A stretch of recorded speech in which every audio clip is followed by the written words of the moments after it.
साथियों 14 जून और 17 जून एग्जाम के लिए आज एक स्पेशल पेपर को लेकर आए हैं, जिसमें साथियों टोटल 50 प्रश्न हैं। 50 में आपको जीके, साइंस, करंट अफेयर्स और हिंदी व्याकरण के क्वेश्चन देखने को मिलेगा, जो कि एग्जाम के लिए बहुत ज़्यादा इम्पोर्टेंट होगा। तो आप लोग पूरा सेट को लगाइए। तो इस सेट का पहला क्वेश्चन देखिए, गोगाविल झील जिसे हाल ही में रामसर साइट घोषित किया गया है, किस भारतीय राज्य में स्थित है? मोस्ट वीवीआई क्वेश्चन है, इस पर आप लोग स्टार मार्क कर लीजिए। ये क्वेश्चन एग्जाम में बिल्कुल छपेगा। तो साथियों गोगाविल झील जिसे हाल ही में रामसर साइट घोषित किया गया है, याद रखिएगा ये बिहार में है। कहाँ पर है? बिहार में। सी ऑप्शन आपका सही आंसर है, बिहार। आगे देखिए, कौन सा राज्य पुलिस बल साइबर धोखाधड़ी कॉलों में 100% प्रतिक्रिया दर हासिल करने वाला भारत का पहला राज्य पुलिस बन गया है? बताइए कौन सा राज्य? तो याद रखिएगा गोवा राज्य। बी ऑप्शन आपका सही जवाब है, गोवा राज्य। आगे बढ़ते हैं, क्वेश्चन नंबर देखिए 3। केंद्रीय वाणिज्य एवं उद्योग मंत्री ने किस राज्य में भारत के पहले ड्रोन सिटी और स्पेस सिटी की आधारशिला रखी है? करंट अफेयर्स का क्वेश्चन है। 32 का आंसर क्या होगा? याद कर लीजिए, आंध्र प्रदेश। और आंध्र प्रदेश भाषा के आधार पर गठित होने वाला भारत का पहला राज्य है। आगे देखते हैं क्वेश्चन 4। इलेक्ट्रॉन की तरंग प्रकृति की खोज किसने किया था? बिल्कुल आपके एग्जाम पैटर्न पर आधारित क्वेश्चन है, इसलिए आप लोग एक भी क्वेश्चन को स्किप ना करें। तो साथियों इलेक्ट्रॉन की जो तरंग प्रकृति है, इसकी खोज किया था डी ब्रोगली ने। किसने किया था? डी ब्रोगली ने। जे थॉमसन ने इलेक्ट्रॉन का पता लगाया था। ठीक है। और साथियों आपके एग्जाम में लगभग 12 से 13 दिनों का ही समय बचा हुआ है, इसलिए आप लोग रेगुलर क्लास कीजिए, दोपहर 3 बजे, रात में 8 बजे। आधुनिक आवर्त सारणी में ऊपर से नीचे आने पर तत्वों की विद्युत ऋणात्मकता पर क्या प्रभाव पड़ता है? तो साथियों तत्वों की विद्युत ऋणात्मकता जो है वो घटती है। ठीक है, ऊपर से नीचे आने पर, इसको याद रख लीजिएगा, घटती है। अगला क्वेश्चन, निलंबन में परिक्षेपित कणों का आकार कितना होता है? देख सकते हैं सीधा एग्जाम में छपने वाला क्वेश्चन है। तो निलंबन में परिक्षेपित कणों का आकार 10 पर पावर -3 से लेकर 10 पर पावर -4 सेंटीमीटर तक होता है। अगला क्वेश्चन, लिमोनाइट निम्नलिखित में से किस धातु का अयस्क है? बताइए।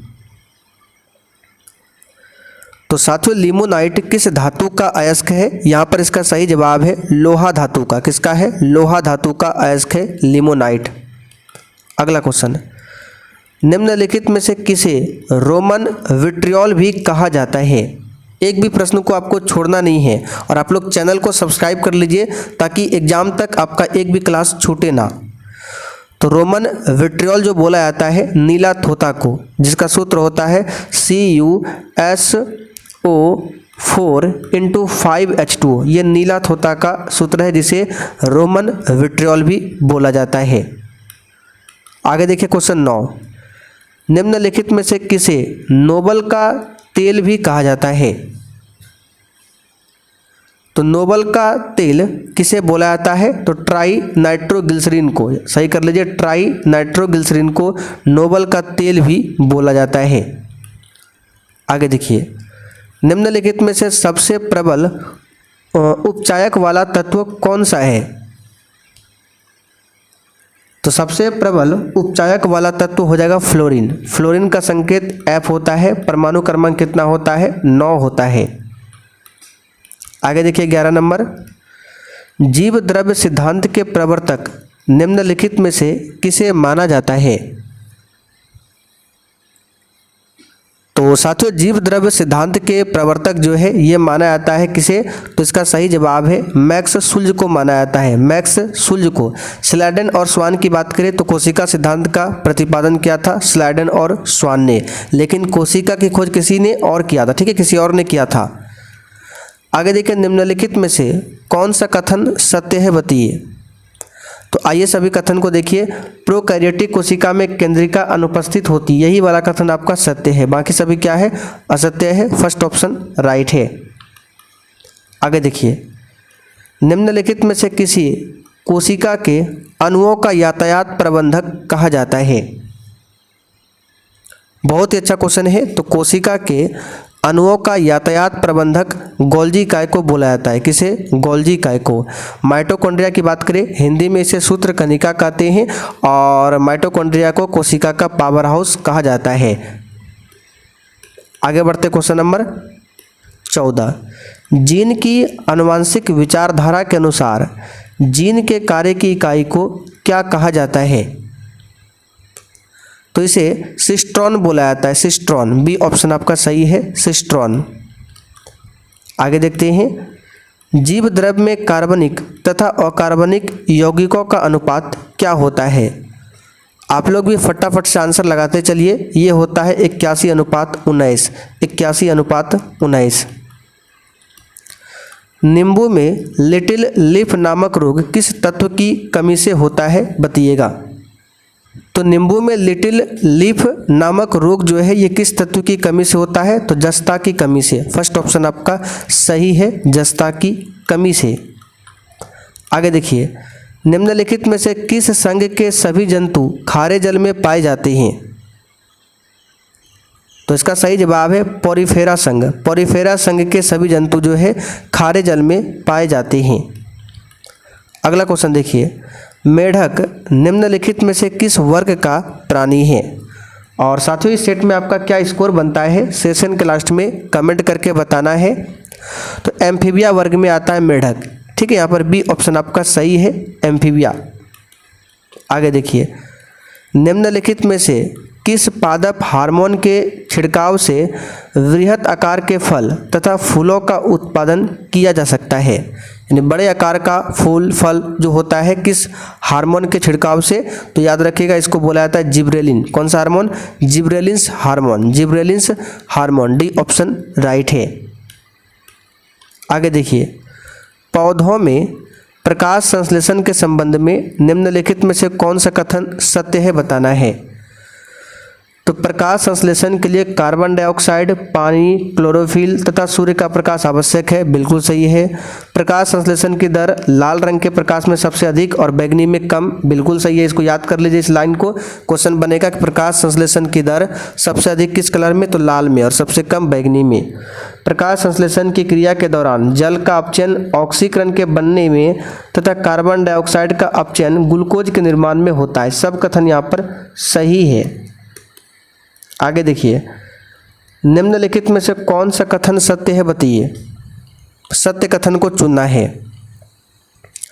तो यहाँ पर देखिए, कूट के माध्यम से आपको आंसर बताना है कौन कौन सा कथन यहाँ पर सत्य है। ठीक है, तो यहाँ पर देख सकते हैं दाब अदिश राशि है, बिल्कुल सही है।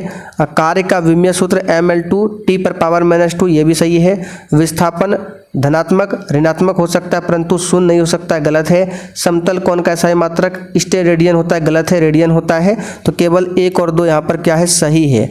तो इसका आंसर कौन सा हो जाएगा? 1 और 2, डी ऑप्शन में दिया है। आगे देखिए, घर्षण बल के अधीन किया गया कार्य क्या होता है? तो याद कर लीजिए, ऋणात्मक होता है। क्या होता है? ऋणात्मक। आगे देखिए, भू अस्थायी उपग्रह के संबंध में कौन सा कथन सत्य नहीं है? तो यहाँ पर इस क्वेश्चन का आंसर क्या होगा?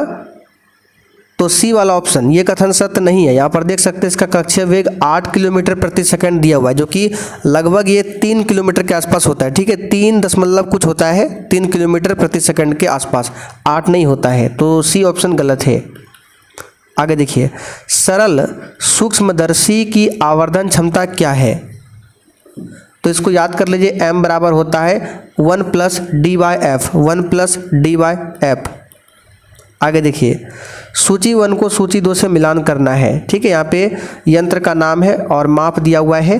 तो पोलारीमीटर से मापा जाता है समतल ध्रुवीकृत प्रकाश के घूर्णन को। उसके बाद पोटेंशियोमीटर से क्या मापा जाता है? तो इससे विद्युत विभवांतर को मापा जाता है। कैलोरीमीटर से क्या मापा जाता है? तो विशिष्ट ऊष्मागुप्ता, और रूलर से लंबाई को। तो यहाँ पर 4 हो जाएगा, पहले ए का 4, बी का 2, सी का 3, डी का 1। देख सकते हैं 42 31 किस ऑप्शन में है? डी ऑप्शन में दिया है। आगे देखिए, निम्नलिखित में से वह कौन सी प्रक्रिया है जिसके द्वारा कोई वस्तु कुछ रंगों के प्रकाश को अवशोषित करती है और दूसरों को परावर्तित करती है? तो ये प्रक्रिया है परावर्तन। क्या है? परावर्तन। आगे देखिए, फ्रैंकफर्ट शेयर मूल्य सूचकांक किस देश के स्टॉक एक्सचेंज से संबंधित है? बताइएगा इस क्वेश्चन का आंसर क्या होगा। तो फ्रैंकफर्ट शेयर मूल्य सूचकांक जो है किस देश के स्टॉक एक्सचेंज से संबंधित है? तो 27 का आंसर यहाँ पर हो जाएगा जर्मनी से संबंधित है। आगे देखिए, वह अवस्था जिसमें एक समान वस्तु के बहुत अधिक क्रेता एवं विक्रेता होते हैं क्या कहलाता है? तो इस स्थिति को बोला जाता है पूर्ण प्रतियोगिता। पूर्ण प्रतियोगिता, इसमें क्या होता है, एक समान जो वस्तु होता है इसका बहुत अधिक क्रेता होता है और विक्रेता भी होता है, तो ये आपका पूर्ण प्रतियोगिता होता है। आगे देखिए, एल्युमिनियम उद्योग के विस्तार हेतु इंडाल्को कंपनी की स्थापना किस देश के सहयोग से की गई थी? याद कर लीजिए, कनाडा के सहयोग से, कनाडा। आगे देखिए, राष्ट्रीय विकास परिषद का गठन कब किया गया था? तो साथियों, राष्ट्रीय विकास परिषद का गठन जो है अगस्त 1952 में किया गया था। याद रखिएगा, अगस्त 1952 में। आगे देखिए, निम्न में कौन अल्पप्राण वर्ण का उदाहरण है? तो देखिए, आपने अल्पप्राण और महाप्राण पढ़ा होगा हिंदी व्याकरण में। तो अल्पप्राण क्या होता है? तो प्रत्येक वर्ग का पहला, तीसरा और पांचवा वर्ण क्या होता है? अल्पप्राण कहलाता है।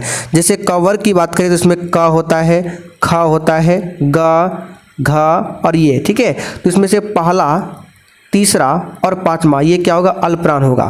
फिर च वाला भी पहला, तीसरा, पांचवा क्या होगा? अल्पप्राण होगा। तो यहाँ पर फर्स्ट ऑप्शन की बात करें, पहला दिया हुआ है क, ये तीसरा दिया हुआ है, ये हो सकता है, बिल्कुल सही है। दूसरा यहाँ पर देखिए आ दिया है, ठीक है। आ के बाद तुरंत आ ये होगा नहीं। यहाँ पे देखिए फ, म, ये दूसरा दे दिया, ये दूसरा नहीं होता। इसमें क्या होता है? पहला, तीसरा, पांचवा, ये भी नहीं होगा। केवल फर्स्ट ऑप्शन राइट है। और महाप्राण क्या होगा?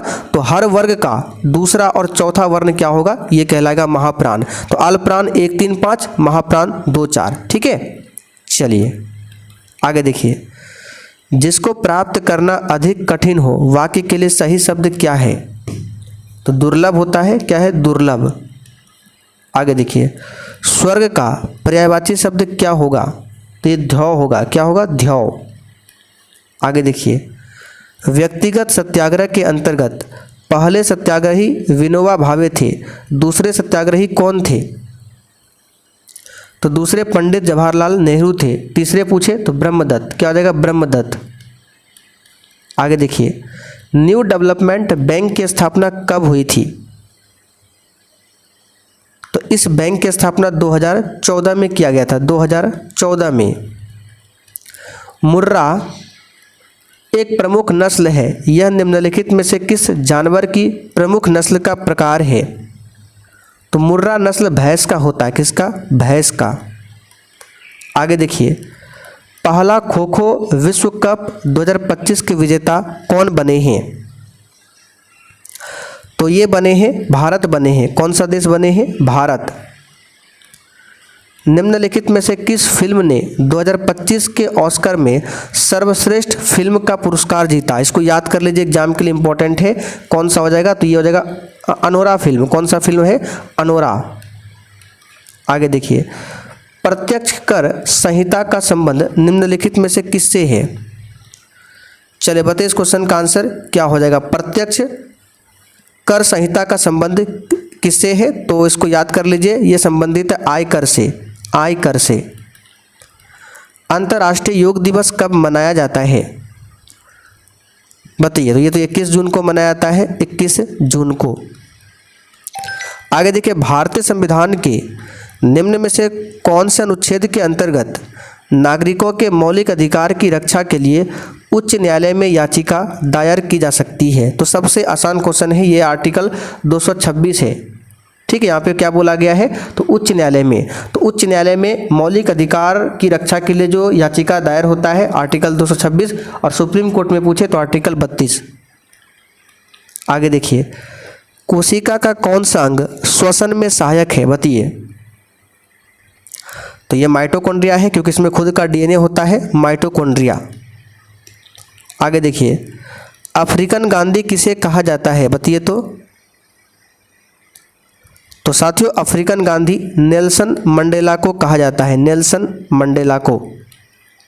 आगे देखिए, बिहार प्रांतीय किसान सभा की स्थापना किसके द्वारा की गई थी?